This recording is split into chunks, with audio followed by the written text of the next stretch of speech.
Puluhan warga dari kelompok, penyakap, pemilik lama, krama adat dan krama subak yang tergabung dalam Kepet Adat atau Kesatuan Penyelamat Tanah Adat beralamat di Jalan Goa Peteng, Jimbaran, Kuta Selatan, Badung, pada Jumat tanggal 13 Desember tahun 2024 menggeruduk Kejaksaan Tinggi Bali di Jalan Tantular, Denpasar. Massa yang dipimpin Wayan Bulat, didampingi Adi Arianta, SH, MH, itu menyampaikan soal indikasi adanya dugaan tindak pidana korupsi, sehingga perwakilan massa menyampaikan dokumen yang berkaitan dengan indikasi tersebut. Wayan Bulat menyampaikan kedatangan warga Jimbaran atau penggarap ke Kejati Bali untuk mengantar surat yang ditemukan. Menurut dia, modusnya ada tanah diduga terlantar dan diambil oleh dari masyarakat petani oleh PT CT. Terkait modus, kata dia, menyalahi izin yang dikuasai dari pemerintah. Luas tanah dimaksud mencapai 45 hektar. Sementara Adi Arianta menambahkan, dari dokumen lampiran yang diserahkan ada semacam SK dari Presiden untuk menunjuk panitia dalam penyelenggaraan semacam konferensi multilateral yang diikuti oleh banyak negara. Berdasarkan SK Menteri ada semacam penugasan untuk mengadakan lahan dan fasilitas konferensi. Di dalam dokumen itu ada semacam SK dari BPN bahwa tanah tersebut sebenarnya sudah terlantar. Akan tetapi diserahkan ke PT, padahal di SK disebutkan bahwa tanah itu sudah terlantar. Ia menilai ada unsur pidana di situ, yakni pidana korupsi. Sehingga memilih membawa indikasi ini ke Kejati Bali. Itu ini kan ada asas, di sini ada asas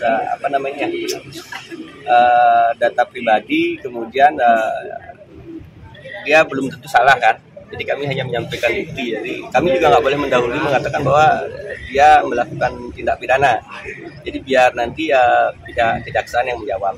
Ini kok indikasi korupsinya di surat-suratnya itu Pak ya? Iya itu kan kemungkinan ada penyalahgunaan wewenang di situ. Kok tanah terlantar bisa diperjualbelikan oleh yang pemilik yang menelantarkan gitu loh. Indikasinya di situ.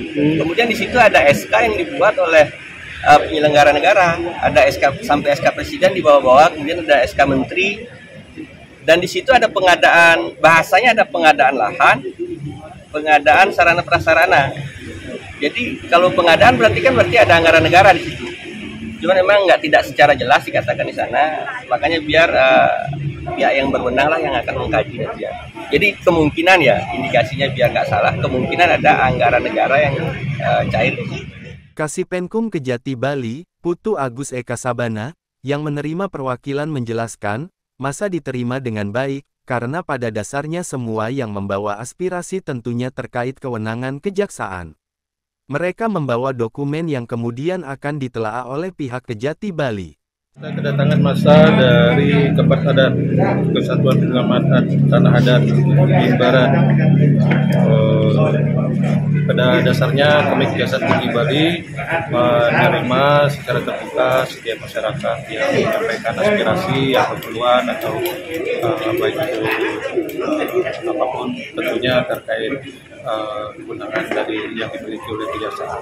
Pagi ini aksi massa menyampaikan satu dokumen yang tentunya nanti dari laporan itu akan ditelaah. Apabila itu menjadi kewenangan kejaksaan, dalam hal ini Kejaksaan Tinggi Bali tentunya akan ditindaklanjuti. Sementara pantauan Bali Pos, untuk menjaga massa yang berjumlah sekitar 50 hingga 60 orang itu, ada sekitar 200 polisi dikerahkan lengkap dengan mobil rantis, brimob, samapta serta polisi berpakaian preman. Hingga akhir aksi, situasi aman dan perwakilan massa diterima pihak Kejati Bali. Made Miasa melaporkan.